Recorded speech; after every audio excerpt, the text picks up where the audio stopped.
সবুজ রঙের এই চিকেনটা দেখে যদি মনে হয় যে শুধু রঙটাই সুন্দর, তাহলে কিন্তু খুব ভুল। আজ আমি বানাতে চলেছি এমন একটা হরিয়ালি চিকেন যার স্বাদ একবার খেলে বারবার বানাতে ইচ্ছা করবে। তবে একটা ছোট্ট সিক্রেট আছে, যেটা বেশিরভাগ মানুষই ব্যবহার করেন না। আর সেটা কি, সেটা জানতে হলেই আজকের রেসিপিটা পুরোটা দেখতে হবে।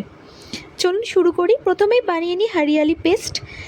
একটা মিক্সচার জার নিন, তাতে রসুন, কাজু বাদাম, চারমগজ, কাঁচা লঙ্কা, এক মুঠো ধনেপাতা, যদি ধনেপাতা না থাকে পুদিনা পাতাও ব্যবহার করতে পারবেন, আবার দুটোই ব্যবহার করতে পারবেন, আদা, দারচিনি, এলাচ, লবঙ্গ আর জল দিয়ে একটা মিহি পেস্ট করে নিন। এবার কড়াইয়ে রিফাইন্ড অয়েল গরম করে নিন, তাতে কুচনো পেঁয়াজ দিয়ে নিন, সোনালি হওয়া পর্যন্ত ভেজে নিন।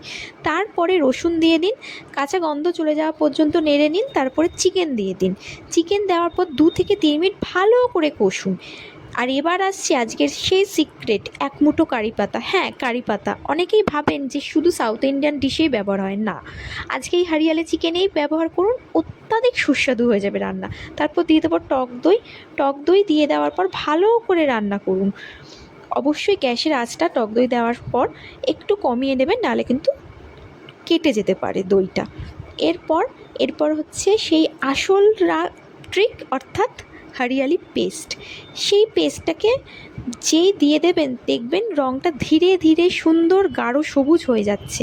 আর এটাই কিন্তু আসল হরিয়ালি চিকেনের পরিচয়। এরপর ধনে গুঁড়ো, জিরে গুঁড়ো সব কিছু দিয়ে ভালো করে কষুন।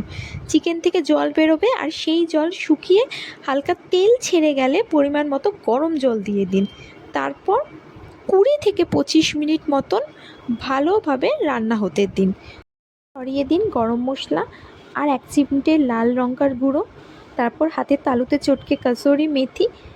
আরও কিছুক্ষণ রান্না করুন। ব্যাস তৈরি আমাদের দারুণ সুস্বাদু সুগন্ধি হরিয়ালি চিকেন। গরম ভাত, পোলাও কিংবা নানের সঙ্গে পরিবেশন করুন। আর এই রেসিপিটা যদি আপনাদের ভালো লাগে, তাহলে অবশ্যই লাইক, সাবস্ক্রাইব, কমেন্ট আর শেয়ার করতে কিন্তু ভুলবেন না। আর নিচে থাকা যে বেল আইকনটা, সেটা অবশ্যই প্রেস করে দেবেন।